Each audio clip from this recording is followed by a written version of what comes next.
Hello folks, welcome back to the channel. Thank you very much for joining me once again.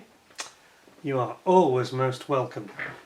Well, today, something quite nice to play around with. It's the Zoukei Mura Super Wing Series F-4D US Air Force Phantom 2. Phantom.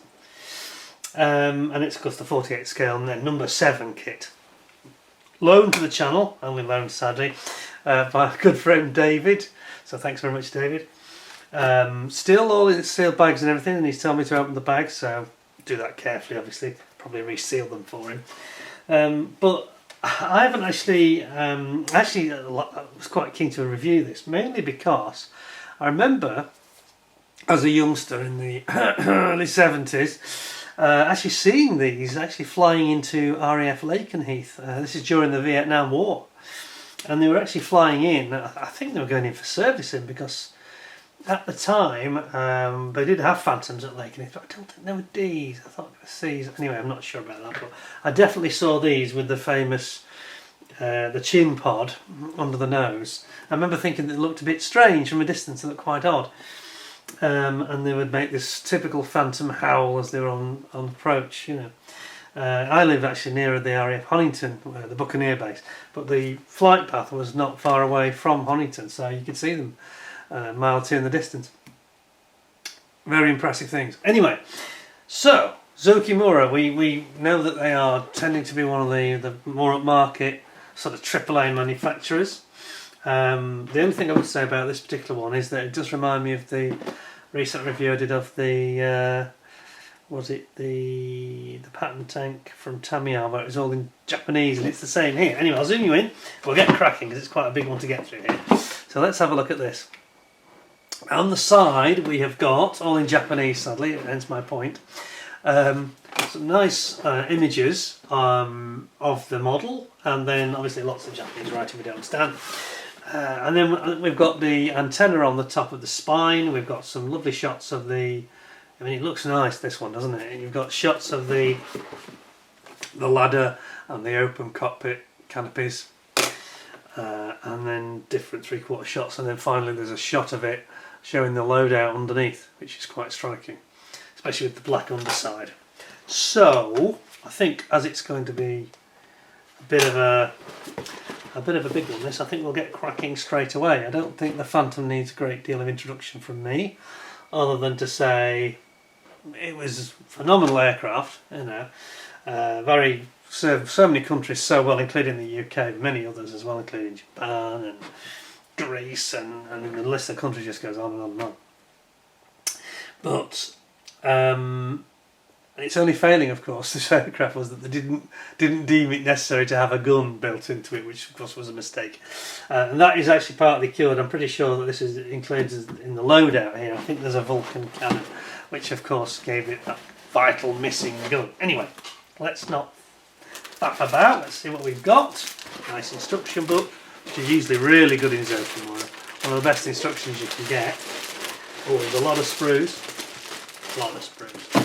Oh, right, so plenty of plastic. Let's pop that down there out of the way. Right, I'll just pop that out of the way as well, slightly.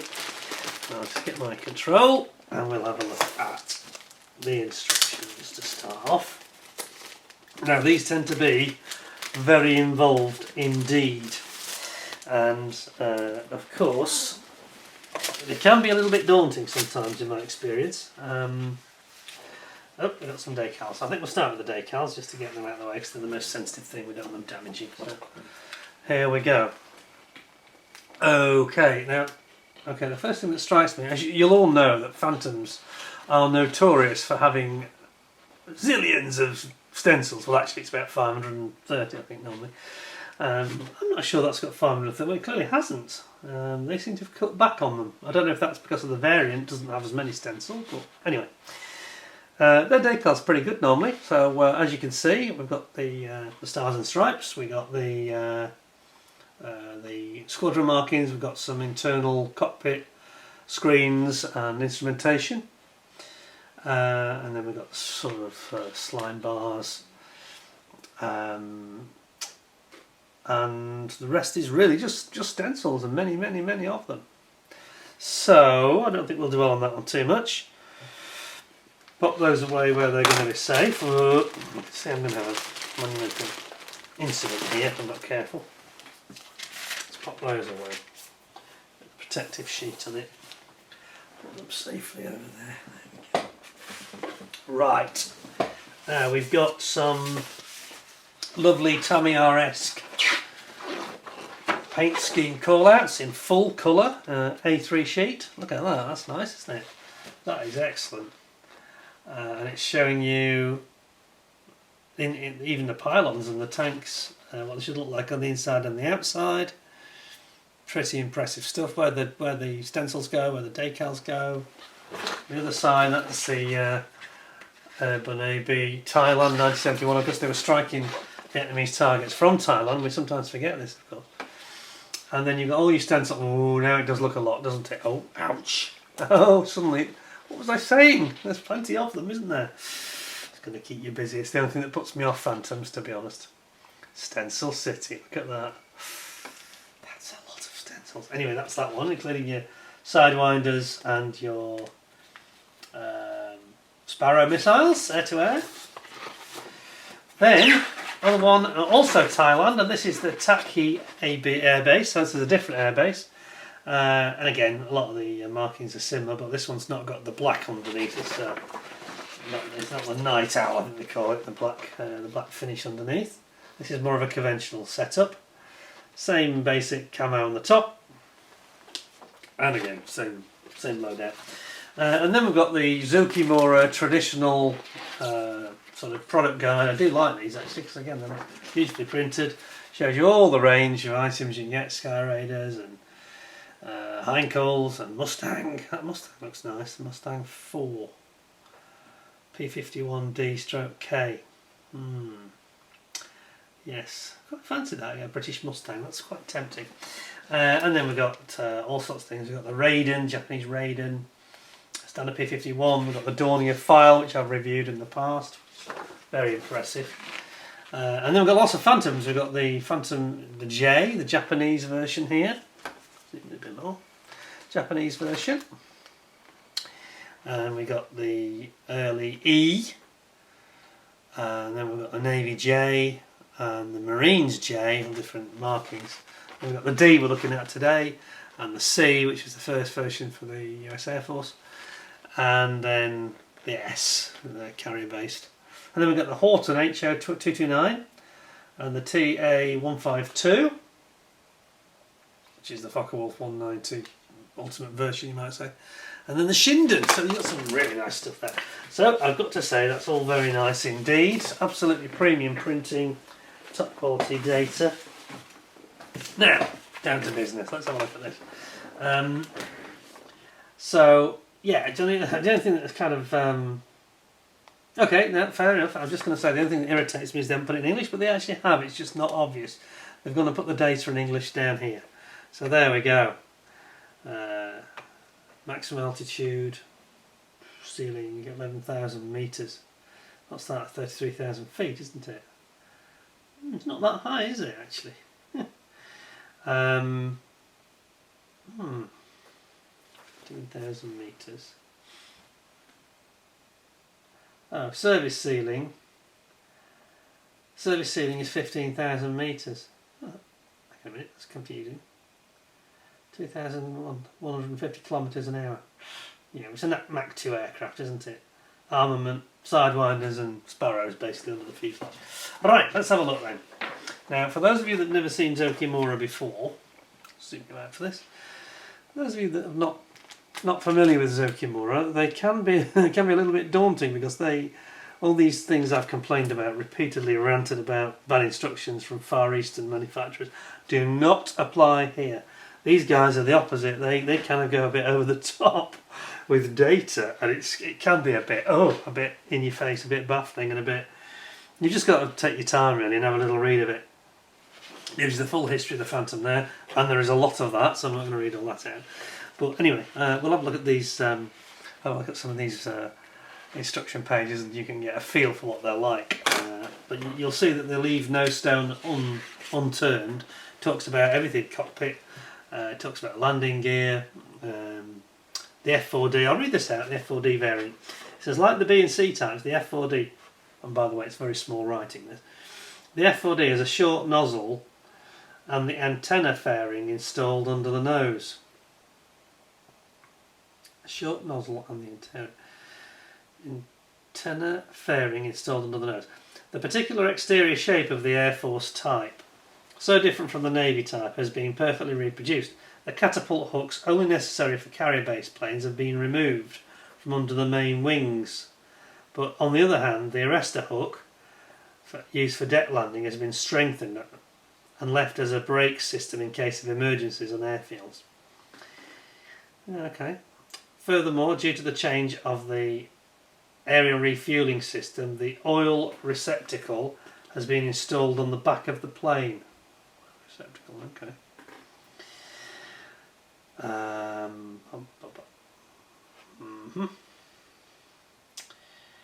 It goes on to say, all the panel lines, hatches, etc. have been faithfully reproduced and are slightly different from the Navy type. During the last period of the Vietnam War, some of the F-4Ds from the 497th Tactical Fighter Squadron and the 8th Tactical Fighter Wing were painted matte black underneath, and the nose to be used for FAC, forward air control missions, called night owl missions. The aircraft itself was dubbed Black Belly, and some machines also had night owl markings designed on the side of the intake. Okay, and that's on the decal. Enjoy this killer F-4D and the black painted belly with the SWS kit. Okay, slightly unusual way they present it, the wording. Anyway, there we go, so we're off. So we're going to build up our ejector seat. I'm going to have to move this plastic because it's going to get in the way. What I'm going to do is actually put that out of the way, I think. Otherwise I won't be able to get in. There we go, the zoom. So you're building up your ejector seat. Obviously there's going to be two of those, complete with the ejection handles grips on the top. Looks quite detailed. I mean, these parts from Zoukei Mura are normally really excellent, I've got to say. Then you've got the cockpit floor going in, and the cockpit sides being built up. And this is what I love about Zoukei Mura. They don't leave you, it's not like Kinetic, they don't leave you guessing. They give you multiple views of exactly what the view of the parts should look like once you've fitted them.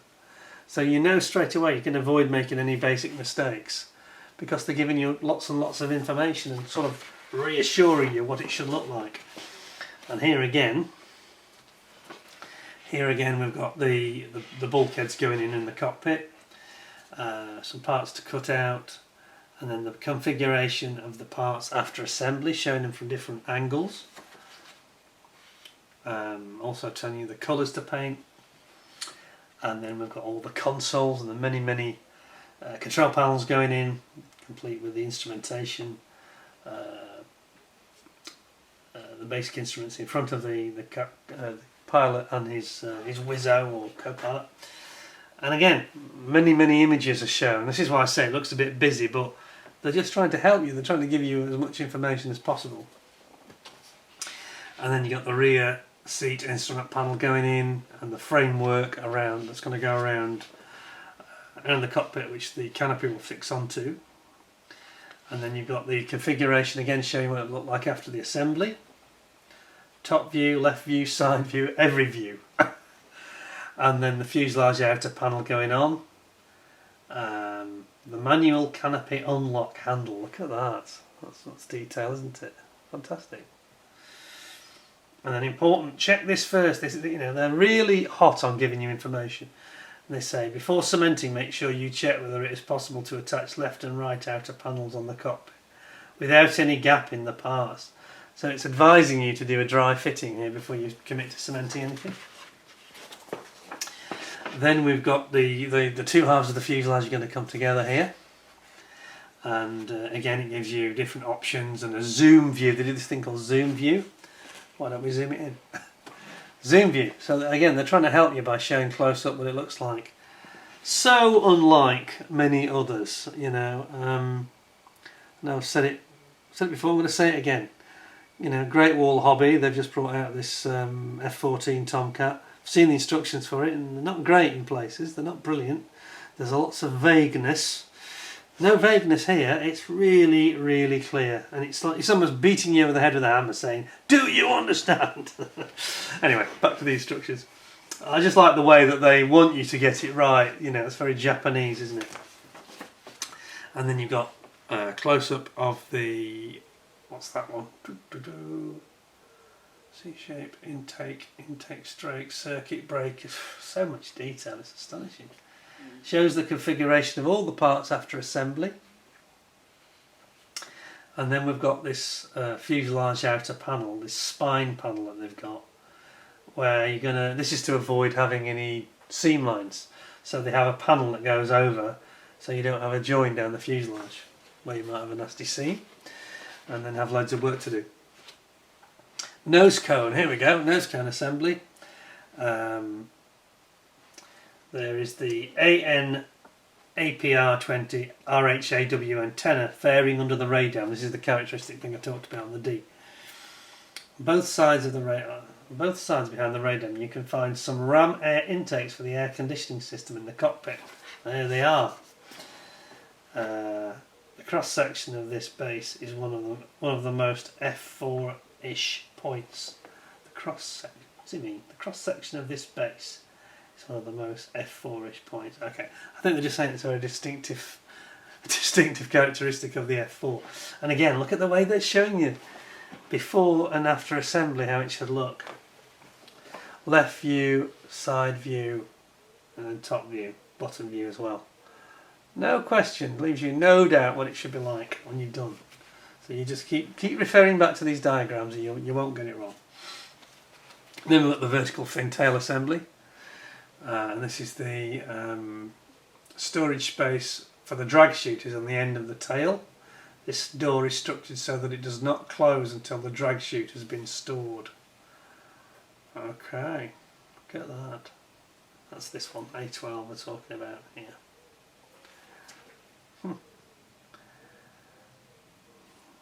And then again, left view, side view, etc. Leaves you in no doubt at all. Anyway, let's get on. And you're going to build up your engine. You've got full engine here to assemble, which looks really, really nice, and I'm sure the plastic's going to be amazing, to be honest. So General Electric engines in these, aren't they, I think, if I remember correctly. Does it name it? J79. General Electric turbofan engine. And then you can actually put the engine on an exhibition stand. Look at that, like a dolly. That's fantastic, so you can actually have it out if you want to. Is there actually a spare one? It's possible to create one stand from E-sprue.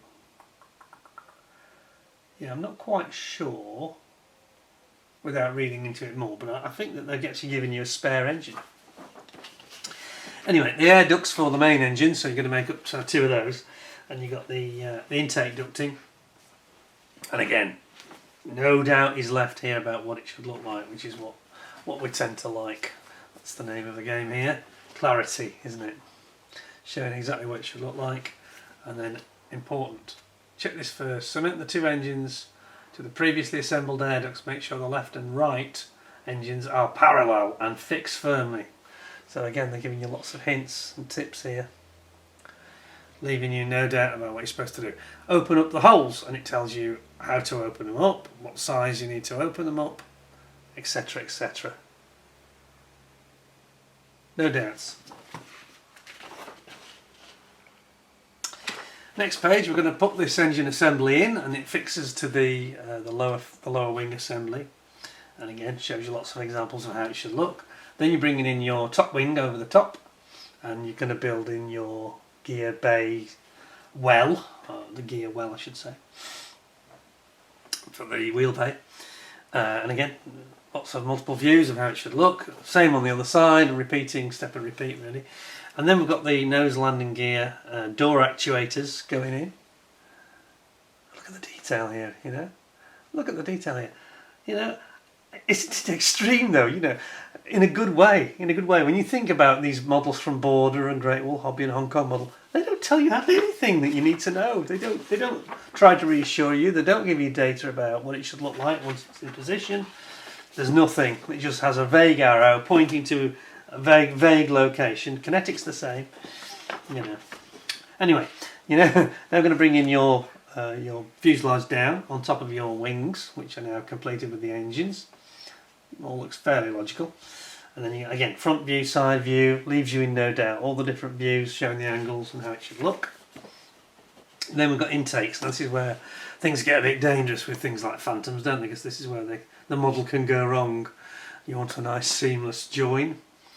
And again, plenty of information about how the covers of the intake should look, the baffles. And it shows one side and then it repeats and shows the other side. And exactly what the view should be when you're finished. And then we've got the exhaust. Oops, is that right? Yep. Exhaust nozzles. Now I know that this has caused some concerns. There's these rings here, this part J1, and I know that some models have reported that this isn't the best fit, and it does create some awkwardness getting the actual engines in subsequently here, as you can see in the diagram. So be very careful. I think lots of dry test fitting is needed here before you commit to any glue. And again, it's showing you the view of the engines, how they should be aligned, the side view and the zoom view. And this is quite pertinent, this shot here, where you can see this outer ring, like a collar, that the engine fits into. It can be a little bit of a tricky fit, I believe. Then we're going on to the flaps and the ailerons. On the right wing, first of all, looks fairly straightforward. Same on the left wing. Lots of views to help you. Same over on the left side, and now we've got the flaps. Flaps? Yeah, flaps. If you want to have the flaps and ailerons in the lowered position, this is the option. And then you've got your outer wing. Of course, on the Phantom they have this canted up outer wing, and that was for aerodynamic reasons, because it gives a bit more lift at low speed. They found out that instead of having the wing straight, having it upward tilted, it gave a little bit more lift at high angles of attack especially. And then we've got the slats on the leading edge of the wing, and again lots of lovely views to help you see exactly how that should be done. Repeating again over on the left wing, port wing, and then again we've got our front edge flaps. If you want the flaps and slats, if you want them in the lowered position, as per sort of takeoff and landing, lots of different options there. Obviously, looks great, isn't it, really? Then we've got our arrestor hook, emergency arrestor hook going in here, and again leaves you no doubt what it should look like, and its exact positioning is shown very, very clearly. And then we've got the stabilators, or elevators if you like. And again, it shows very clearly the angle they should be in relation to the rest of the fuselage and the wings. Side view, rear view, fantastic. And then we're going to build our nose landing gear up. Looks really, because it's on the Phantom, it's really beefy because it's a big heavy plane, this one. Very heavy jet. What were they, 40 tons or something? It was not light, not light. No, they couldn't be 40 tons, could they? 20, 25? They weren't a light aeroplane, I can tell you, as jets go. They were the biggest, beefiest jet around. Anyway, we're building up our gear. You've got your actuator, control rods, retraction rod, and then you've got the doors going in here.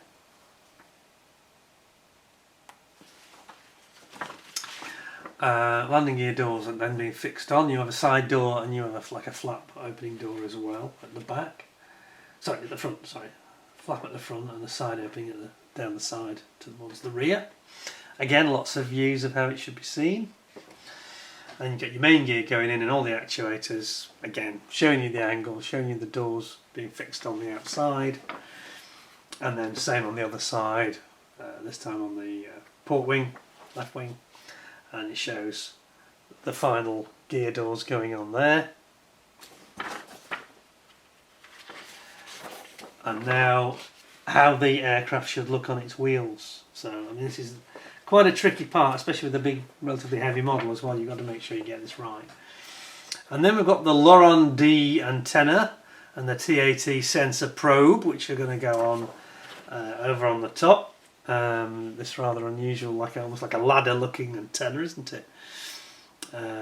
Helping you exactly to show which position they all go in. So the LORAN is the top, and you have to be a little bit careful with that, because you've got to make sure you've got everything just aligned correctly, especially when you've got this top section that's been dropped in, the spine section of the fuselage. And then we have got air brakes, so we've got our Phantom classic air brakes. Because such a big, heavy, fast jet, of course, it needs to have air brakes to help it slow down. All shown very, very clearly again, how it should be put in. And if you want them closed, obviously how they'll look when it's closed. Then finally, we're getting up to they actually put the pilots in quite late in the process. So the ejector seats are put in quite late here, and you got your gun sight and your top combing for your instrumentation panel. And again, it shows you exactly what it should look like after assembly. And then we've got getting into the canopy now. So we've got canopy options, canopy open, and all the little mirrors. Zoom in a bit more. All the little mirrors here, look at that. That's for the pilot. And I think the rear guy just has a single mirror. And then all the different options in terms of positioning, how it should look, how you angle it with its telescopic extender, telescopic arm that it opens on. And then you've got, if you want to have the closed option, then it's there for you as well. Again, showing the side view and the front view and the frame. How the canopy goes and fixes onto the frame is shown there. And then we get into the drop tanks, we get into the stores now. So we've got the centerline drop tank, we've got the wing drop tanks, which are, what are those, 2,000 gallons are they? Does it say there? Doesn't say. Unless I'm looking in the wrong place. Anyway, we won't worry about that. And then we're going to put our pylons on for our sidewinders that go on the wings. Showing the actual rails. And then you're going to build up your Sparrow missiles here. It shows the position, and this is very interesting because if you look here, I'm going to zoom in a bit more. It shows how the Sparrow missiles should look. They cant in, they toe in a little bit. Now you're looking from the front view, looking back here, and you see the two Sparrows that are under the nose, if you like. They toe in. They actually are not straight. Point toward the centre line. And it shows it clearly here, the configuration after it's been assembled. So it shows you the basic idea of what they should be angled at and how it should look afterwards. Then you've got the other wing mounted pylons, and showing your various the pylons and the various launch rails there. And then here you're going to build up your sidewinders, of which there are 1, 2, 3, 4, is it? Only 4, I thought it was going to be more than that actually. And then you've got the AIM-9s, I think AIM-9s going on there. There's options here, different options of AIM-9 as well. Of course you've also got the AIM-9s at the back, I forgot to mention this, not just under the nose, but they're also under the back behind the gear, down the centre line, under the fuselage. And then you've got this rather nice ladder that you're going to produce, which reminds me of the Matchbox kit, but this is on a whole different level, I have to confess. A whole different world. And it shows the positioning of the ladder once you've mounted it up. Then we have got real tail leaning forward. Oh yeah, this is the inserts for your stabilators, to show that you need to have, if you've got it leaning forward in the sort of landed position, then you need to just have there's a different cover just to simulate the way that it looks tilted forward. Yeah, they seem to have made that quite complicated. I don't know why.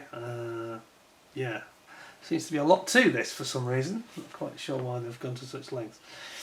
Anyway, you can either have them fixed, you can have them, as I say, tilted forward.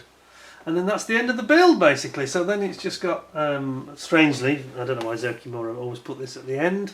They put their sprue map right at the end of the build, sprue tree map. And that is the instructions. So like I've got a phantom gun over. I think it's a flying helicopter to be honest. Well, that was quite a, it's always a bit of a trial in a way to read through, to do a review on Zoukei Mura, only because there's so much involved with their instructions, where they have this wonderful idea of constantly sort of reassuring you of how the model should look with these kind of zoom views. And forgive me, I need to just protect these decals to get them in. So just indulge me for a second. But yeah, they want to constantly give you as much information as you progress, so you don't make a mistake and then start to add, compound the mistake by adding more parts on when you've not quite got it right. They're going out of their way to prevent that. And this is the name of the game with Zoukei Mura, and they do it in pretty much all their kits, to be honest. Right, that's that sorted. Now then, the plastic. Where to begin? There's so much of it. Just have to bear with me a little bit because I'm going to have to be a little bit careful. The bags they offer are not the most generous bags in terms of the sizing, and I don't want to cut any of them short, and then David not be able to have his bags resealed. So hang on a second. I'm going to start with the fuselage, I think. So much of it. This is where the knife gets a proper workout. So bear with the tip and we'll get cracking. So I'm just going to have to be a little bit precise about how I put the blade into the bag, as in where. Right, here we go then. I think we're in for a treat today, I really do. It's going to be quite special. Okay, so the fuselage then. Zoukei Mura always have this sort of it's very smooth, and yet it's very, you expect it, when you feel it you expect it to be shiny, but it's not. It's this satin finished plastic, but they do it so nicely. It is a nice plastic. It's nicer than the likes of Takom, and it's kind of similar to Tamiya, I'd say. Just a slightly different finish to it in the way that they do the moulds. So you can see you've got some fantastic panel lining detail there. You can see there you've got the intakes. Look at the detail here in terms of panel.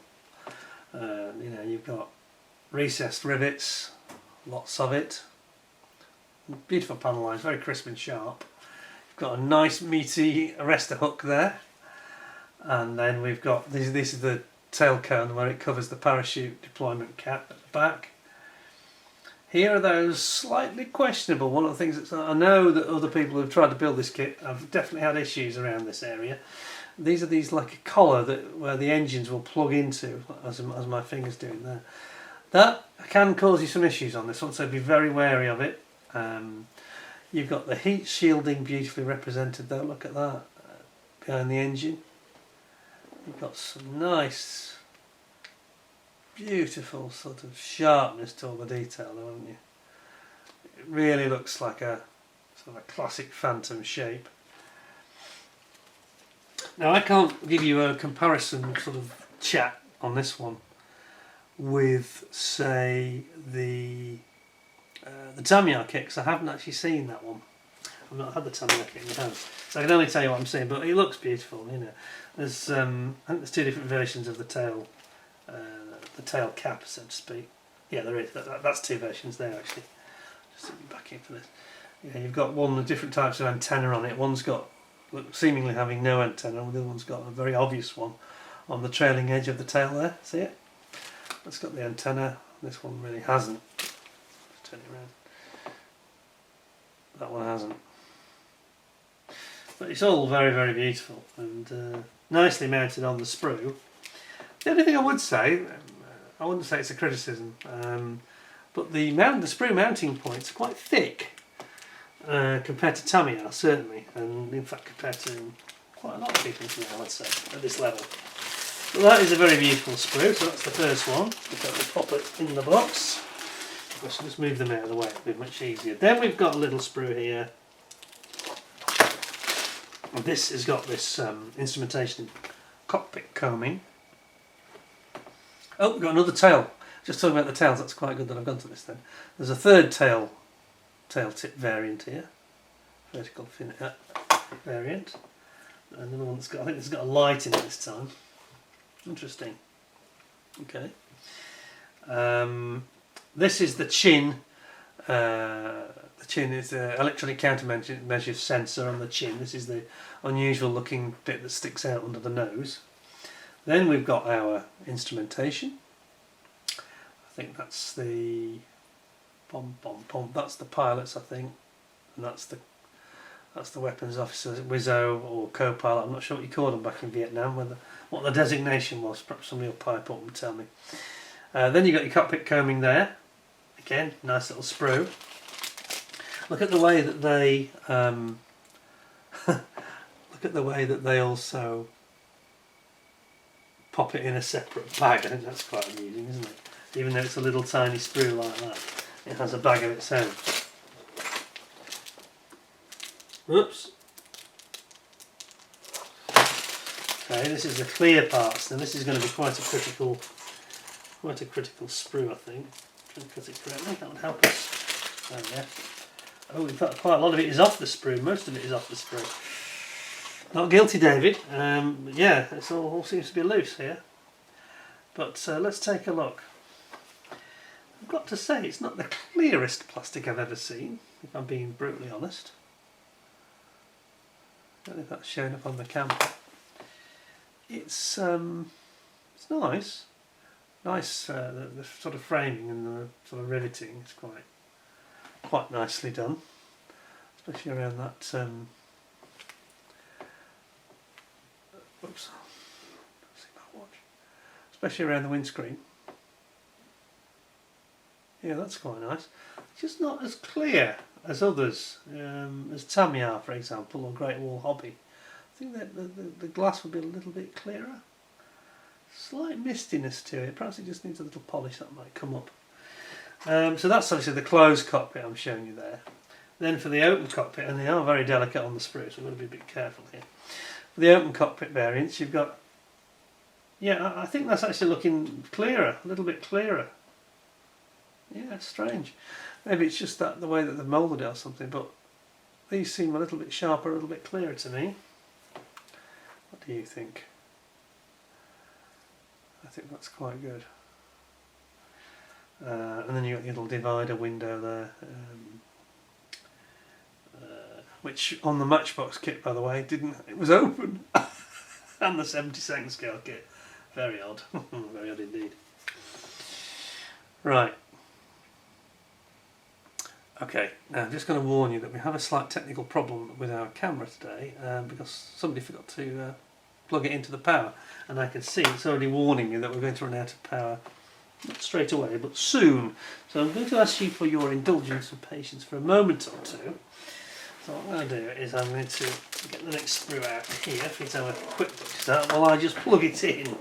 So otherwise I think we're going to have a bit of a problem. Mustn't knock the camera if I can avoid it. So we need to just get a bit more power on it. There we go. That should do it for us. It's required a little bit of athletics, to be honest, to not touch the camera. Now everything is fine. Sorry about that. Right, I'm going to very carefully put those parts back in, especially with it being loose.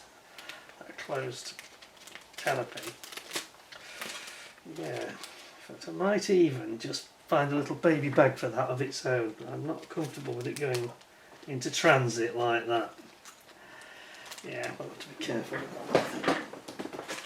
Don't worry, Davey, we'll sort it out for you, mate. I'm sure. I just don't think that their sprues are perhaps as tough as the Tamiya ones are. Right, moving on. Let's have a look at this then. This has got the lower wing on it. This is going to be quite interesting. Right, here we go. Okay, this looks nice. Yeah, very nice. Yes, it's this very sort of dull, silky dull sort of finish that Zoukei Mura seem to have. So here we've got, first of all, we've got the top wing. So that's obviously the port side, complete with its one of its flaps. Sorry, slats, I should say. It's beautifully detailed. Look at the engraved panel lines there. That's very nice. And then you got the starboard side. Look at that. Nice, isn't it? Over here we've got our flaps. You've got some more slats over here, leading edge slats. Then we've got our wing tips, which obviously they angle up, don't they, as we've discussed. And that's one solid whole piece there. Same on the other side. And then we've got our entire wing and fuselage central section. So you can see the position there for your Sparrow missiles going in, and you can see that slightly canted in angle that they have. You see it? They're not actually straight, they cant in. Whereas at the back, they're completely parallel.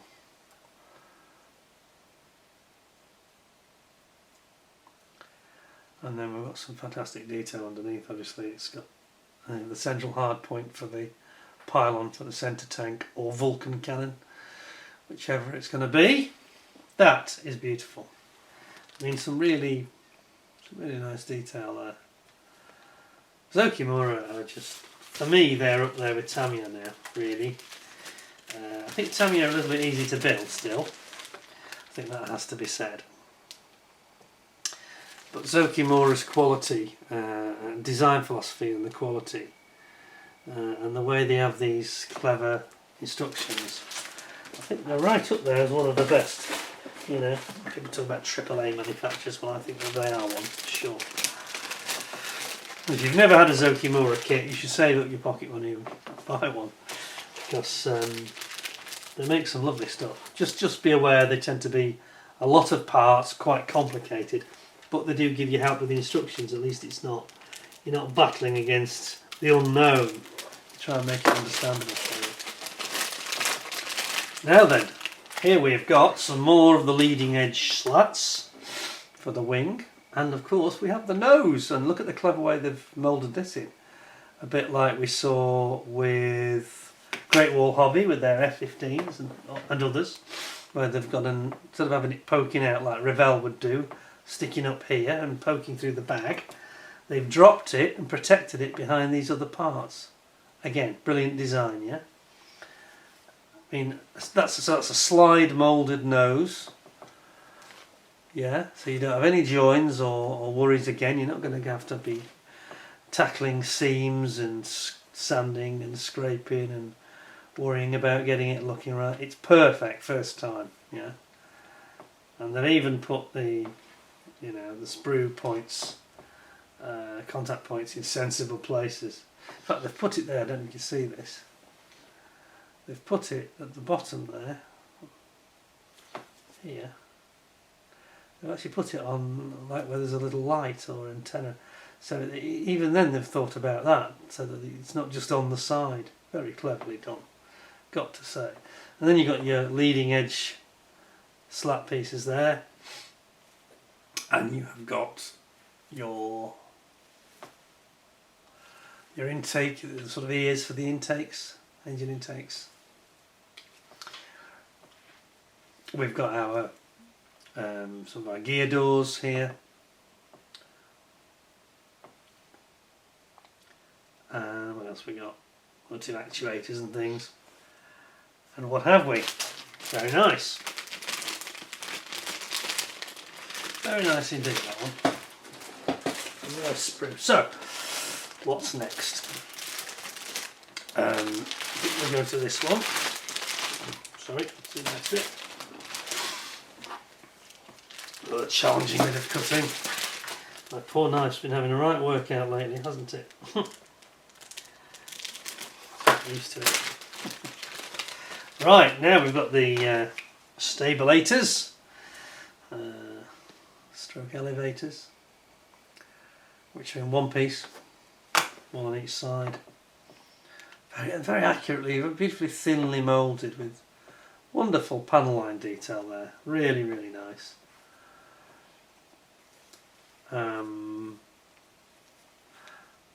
Beautiful detail on the pylons. Just look at that. That's absolutely superb.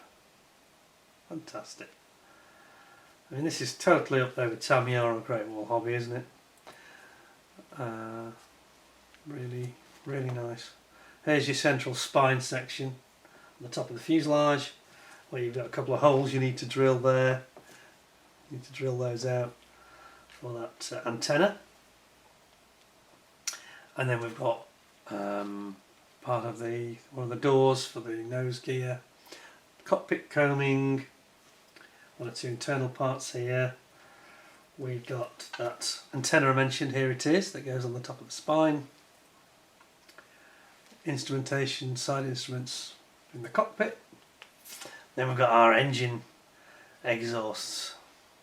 Look at that. Now we're talking. Aren't those nice?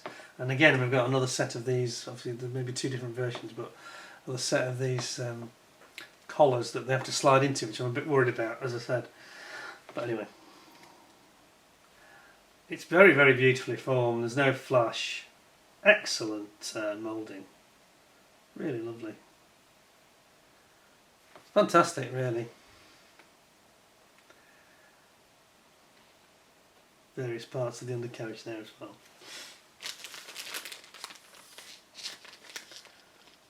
And you've even got your pilot's pedals here, rudder pedals. Absolutely amazing.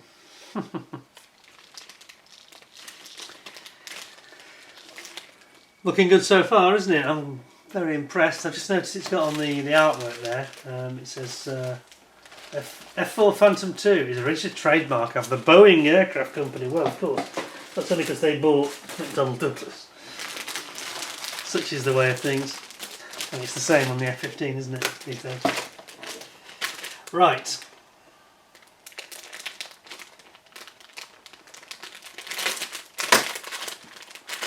Oh, tricky one this time.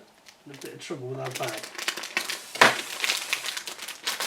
Doesn't want to come off, this bag. Feeling a bit awkward, this one. It's a bit strange actually the way it's been sealed, to be honest. There we go. Very, very gently, as it's not my property.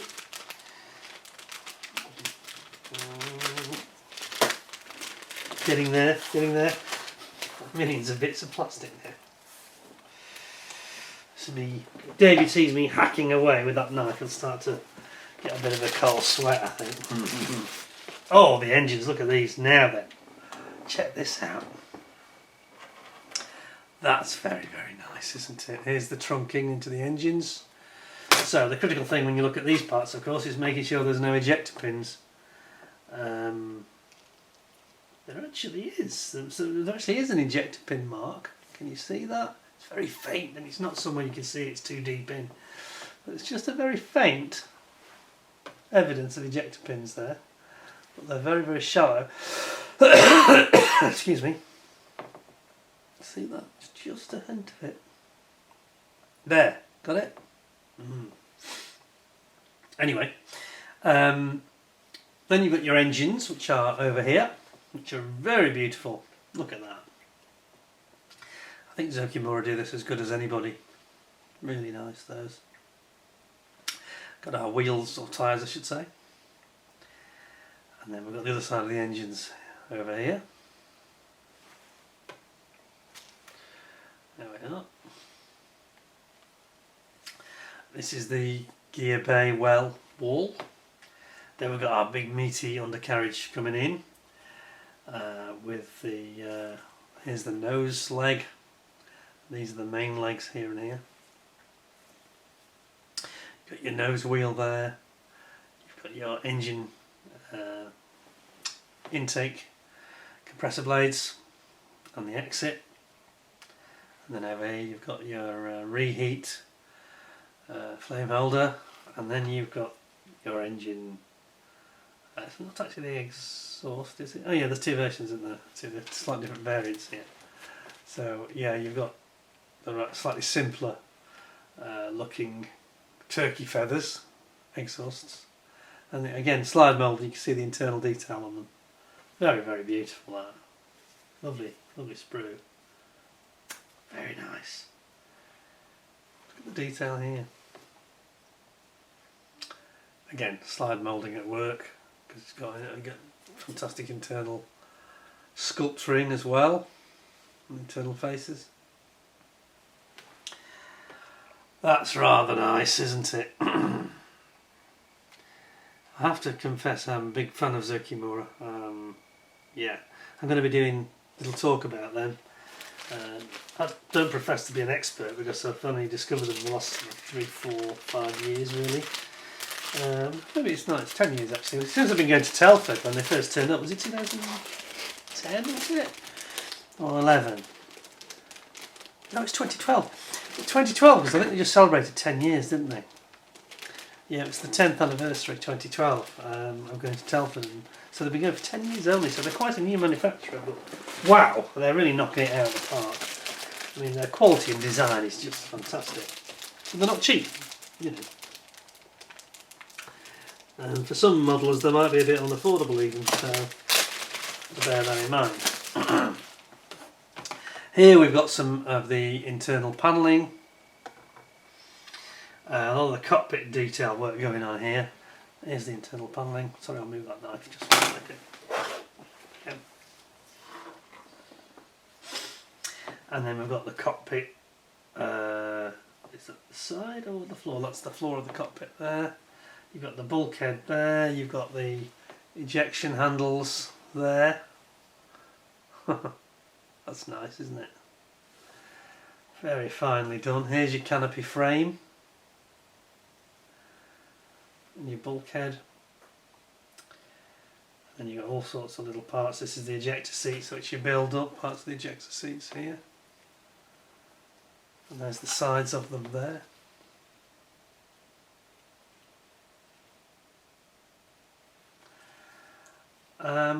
Yeah, it's absolutely fantastic. There's the other side there. This one over here. Absolutely lovely. Really nice parts. They're just sharp, you know. They have a slight sharpness that Tamiya don't quite match. They don't quite go together as well as Tamiya. This is the trade-off that you have. This seems to be the general feedback people that have built this kit as well. That doesn't quite go together maybe as perfectly as the Tamiya F-4 does, but perhaps a little bit more detail. Now then, some weapons. Here we go. So we have here our sparrows and our sidewinders.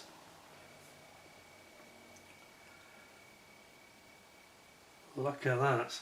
These are nice as well. Now, it was a bit strange recently when there was this Great Wall Hobby brought out this new Tomcat, 48 scale Tomcat, and they had Phoenix missiles, and there was like dozens of parts to build up a Phoenix missile, which was very strange because they previously have done them in one piece. And I think that's slightly disappointed people. Seems to be a backward step. Don't understand why, whether it was rushed out into production or what, but these are very sensibly done. Yes, you've got the fins on your sparrows to go on, but your sidewinders are mainly built up, and they've got this nice, like an arrowhead section, haven't they? That's sort of like sockets into this piece here. That's nice. It's quite interesting. See what I mean? It's like arrowheads. So it makes them interchangeable heads of different versions. Very cool. And then you've got your boarding ladder. Definitely reminds me of the Matchbox 72nd scale, that does. But much better on every level, of course. And you've got your fins here for your sidewinders, and then your sparrows here. Beautiful parts. Flawless moulding they've got, you know, there isn't a hint of flash on Zoukei Mura. It's a bit like Tamiya in that respect. Not a hint of it. Not even on the frame, you know. The precision to the way they've gone about it. The moulds must be very clean. Very, very precise.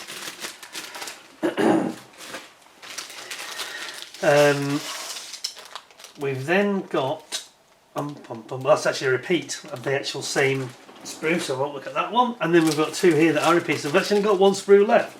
So this is the one that's got the drop tanks and some more missiles.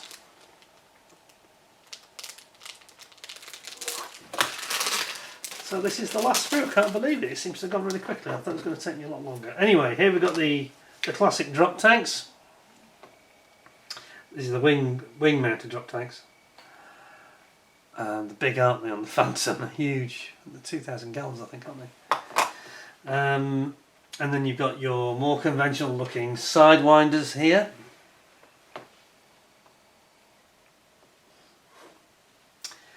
And then you've got your sparrows. Those sparrows, I think those are the sparrows that go at the back. Dimensions seem slightly different. I think that's the way they're mounted here in the centre. And you've got all your sparrow fins. Front fins aren't they, and rear fins, I think. Rear fins are here. And that's it.